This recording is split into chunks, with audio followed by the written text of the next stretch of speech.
Get out your wallets, G-suits, and barf bags, because today on the Car Truth Report, we are going to be comparing the two most bat-guano insane cars ever created by large auto manufacturers, the Aston Martin Valkyrie and the Mercedes Project One.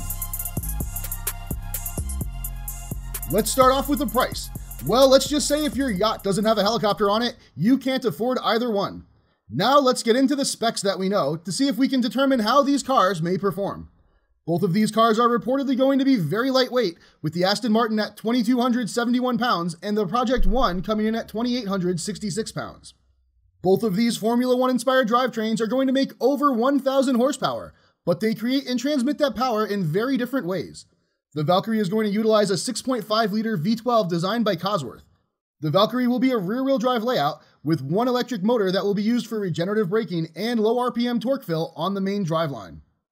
The total power output for the Aston Martin Valkyrie is reported to be 1,130 horsepower, which would give this bird an insane power-to-weight ratio of 995 horsepower per ton.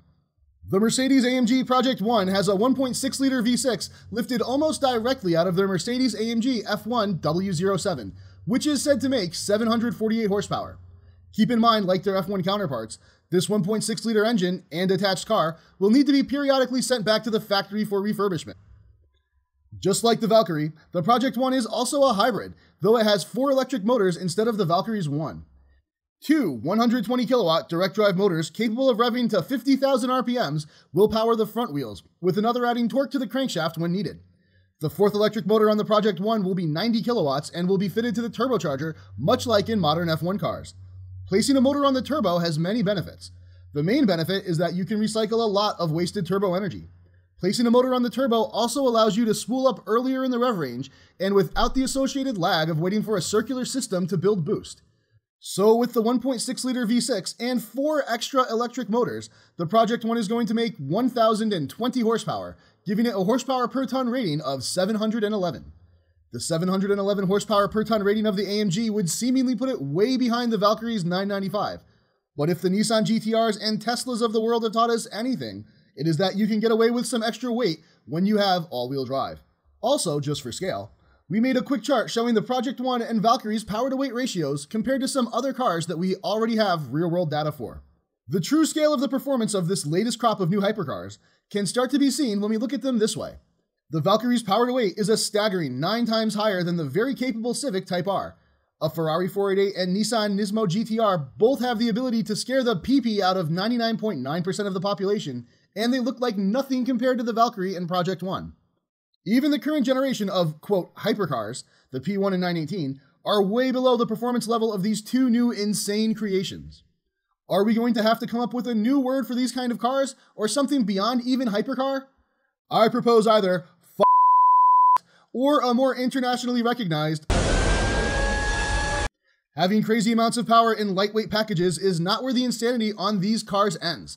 Both of these cars are going to make copious amounts of that secret sauce for super circuit speed, aerodynamic downforce.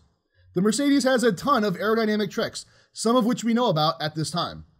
On the front end, the louvers over the wheels can open and close. One would also assume that there are going to be a lot of opening and closing aerodynamic bits behind that somewhat McLaren F1 looking grille and hood. The Project One will also have a multi-part adjustable rear wing and a large, real rear diffuser. No fake aero ducts on these cars. The Valkyrie is no slouch in the aerodynamic department either. As a matter of fact, if we had to guess, because there's no hard comparable aerodynamic data as of yet, we would bet that the Aston Martin Valkyrie is going to make the most downforce of anything ever, including the upcoming Mercedes Project One. While we don't have any comparable data, we do have this little nugget. The Aston Martin Valkyrie is reported to make 4,000 pounds of downforce without its rear wing. This is likely assisted by its Grand Canyon-sized diffuser, as well as more ducting than an HVAC convention. While a complete set of performance data is not yet available for the Valkyrie, the big bow ties at Aston Martin have said it is going to be capable of 2.5 G-forces in the corner. Another performance stat that we do have from the Germans, they say the AMG will be able to go from 0 to 120 miles per hour in less than 6 seconds. For reference, the Nissan Nismo GT-R takes 9.4 seconds, and the 918 does it in 6.7. So which car will be faster? Well, the word faster can be defined many ways. The Mercedes will almost surely be faster off the line. Think on the street, with its all-wheel drive and added electric torque fill. The Valkyrie will most likely be faster on most of your favorite F1 style tracks, i.e. circuits that contain a lot of high-speed corners, as its higher downforce will keep its minimum speeds higher. So which will be faster around the Nürburgring? Honestly, I'm not able to call this at this time. Before I saw the crazy lap times that seemingly overweight all-wheel drive cars like the Nismo GTR and Lamborghini Huracan were able to get, I could have said the Valkyrie all day and night. But now I don't know. There is a good argument for either one. Which car do you think will be faster around the Nürburgring? The Project One or the Valkyrie? Let us know in the comments.